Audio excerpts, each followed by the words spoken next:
नमस्कार। मैं doctor Ved Prakash कहानीमाला channel में आप सभी का हार्दिक स्वागत करता हूं।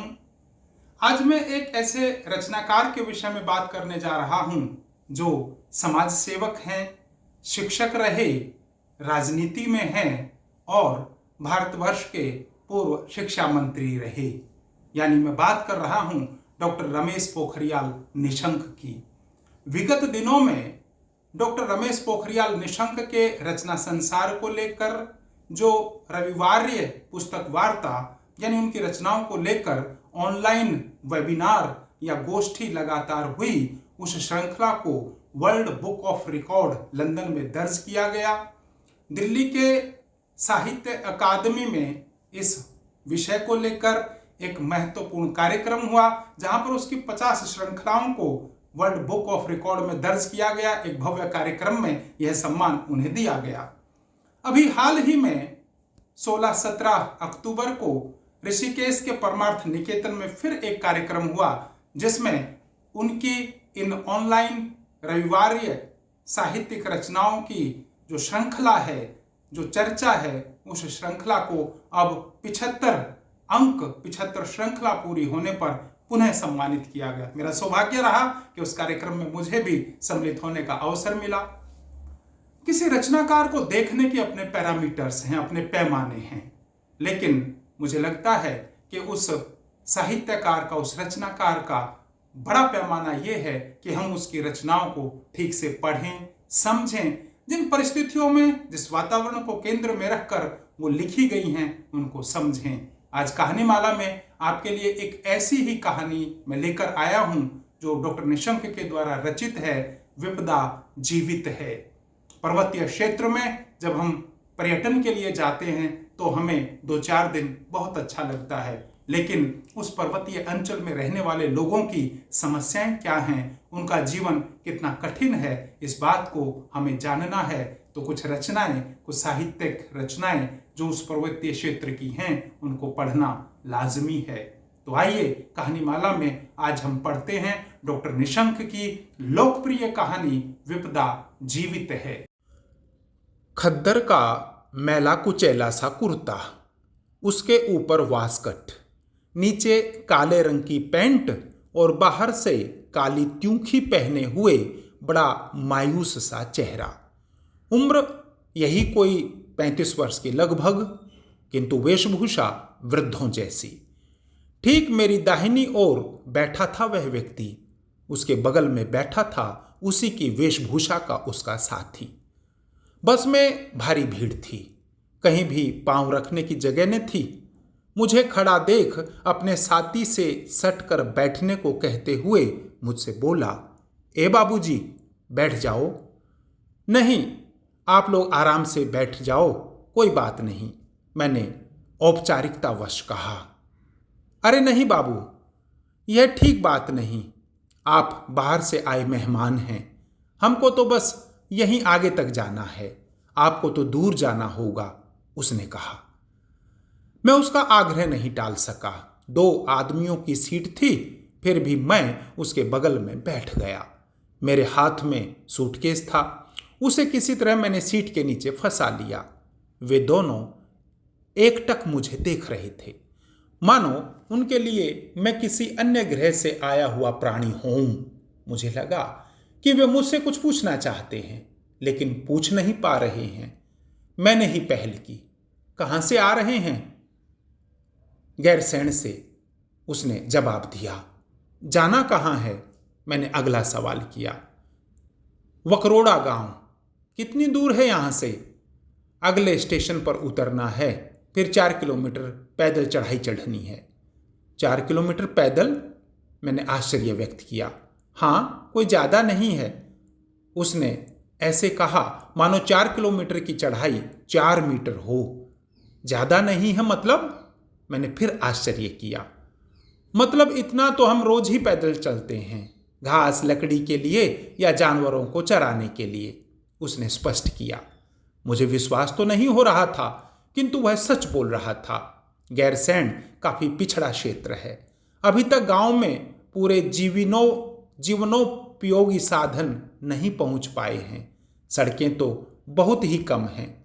स्वास्थ्य, शिक्षा और पेयजल जैसी मूलभूत सुविधाओं की पहाड़ में हर गांव को अभी आवश्यकता है। यह बात पिछले 1 महीने से मैं लगातार देखता आ रहा था।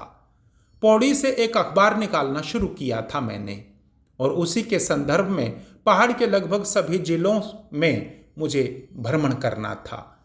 पिछले 1 महीने से मैं लगातार भ्रमण पर था। अब तक चमोली और पौड़ी जिले के हर विकास खंड तक मैं घूम आया था।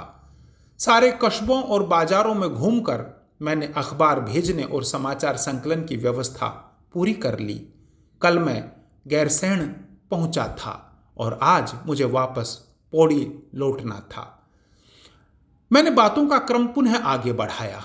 तो आप लोग प्रधान होंगे और ब्लॉक से आ रहे होंगे।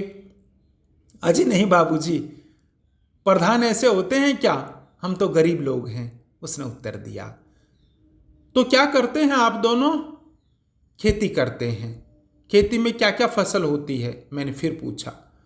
सभी कुछ होता है, धान, मड़वा, झंगोरा, गेहूं और अपने गुजर बसर के लायक थोड़ी बहुत दालें भी, उसने बताया। मुझे उसकी बातों में रुचि आ रही थी। मैंने आगे पूछा, बैल होंगे? हाँ, वही तो हमारे सब कुछ होते हैं, नहीं तो खेती कैसे कर पाएंगे। गाय भैंस भी तो होंगी? न तो गाय है न भैंस। मेरे बच्चे तो बिना दूध के ही पल रहे हैं, उसने बेझिझक कहा और फिर अपने साथी की ओर इशारा करते हुए कहा, इसके पास तो है भैंस। मैंने देखा उसके साथी ने उसे कोहनी मारी। शायद उसे उसका आपस में बातचीत करना अच्छा नहीं लग रहा था, या फिर वह नहीं चाहता था कि उनके घर, गांव और परिवार की कोई समस्या अजनबी आदमी को बताई जाए। कोहनी का संकेत शायद वह समझ गया था। उसकी प्रतिक्रिया स्वरूप उसकी ओर आंखें तरेर कर कहा, क्या है यार, झूठ बोल रहा हूं कोई? उसका साथी लज्जित हो गया और नजरें घुमाकर बाहर खिड़की की तरफ देखने लगा। मैं उससे और अधिक सवाल करना चाहता था ताकि पर्वतीय जनजीवन की अधिक से अधिक जानकारी जुटा सकूं। सच तो यह है कि अखबार निकालने का मेरा मुख्य लक्ष्य भी यही था। अखबार तो केवल खबरों वाला कागज न बनाकर मैं उसे आम जनजीवन की समस्याओं, कठिनाइयों और दुख दर्द का एक चिट्ठा बनाना चाहता था। मैं चाहता था कि समाज में ऊंची कुर्सियों और ऊंचे ओहदों पर बैठे लोग इस अखबार के माध्यम से गरीब और दबे कुचले समाज की आवश्यकताओं और समस्याओं को समझ सकें। इसके लिए मुझे अधिक से अधिक लोगों से जनसंपर्क करना था, दूर दराज के गांव में जाकर समस्याओं और आवश्यकताओं को समझना था, तथा विगत 1 माह से मैं यही सब कर रहा था। मैंने बात आगे बढ़ाई। आजकल तो सरकार गाय, भैंस और बैलों को खरीदने के लिए गांव वालों को पैसा दे रही है। दे रही होगी, उसने रूखा सा जवाब दिया। आपको पता नहीं है? मैंने उसे कुरेदा। अरे बाबूजी, हम तो गरीब लोग हैं, हमें कौन बताएगा? सरकार की सारी योजनाएं तो अमीरों के लिए होती हैं, गरीबों के लिए कौन करता है कुछ? उसके स्वर में आक्रोश था। लेकिन यह पैसा तो गरीबों के लिए ही है। होगा, उसका संक्षिप्त सा उत्तर था। लेकिन आपको पता नहीं है? मैंने फिर वही प्रश्न। पता भी हो तो क्या करना है? गरीबों के लिए तो योजनाएं हजार हैं, लेकिन बिचौलिए सब कुछ खा रहे हैं।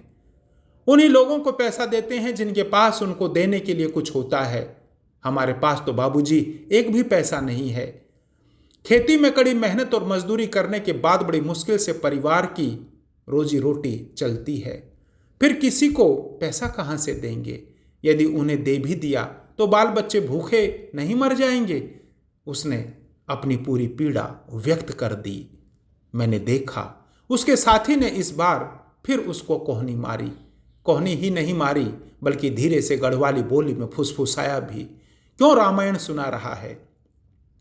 वह शायद मुझे बाहर का कोई बड़ा आदमी ही समझ रहा था, किंतु मैं तो गढ़वाली ही हूं। समझ गया कि वह क्या कह रहा है। फिर भी मैंने अनजान बनते हुए पूछा, क्या कह रहे हैं यह? कुछ नहीं, उसने बात टाल दी। मैं तुम्हें भैंस के लिए लोन दिलवाऊंगा अगर तुम हाँ कहो तो। मैंने उससे कहा। उसने शंका की दृष्टि से मुझको देखा। लेकिन मेरे पास पैसे नहीं हैं। किस लिए? आपको देने के लिए, वह बोला। लोन दिलाने के लिए तो बहुत लोग कह रहे हैं।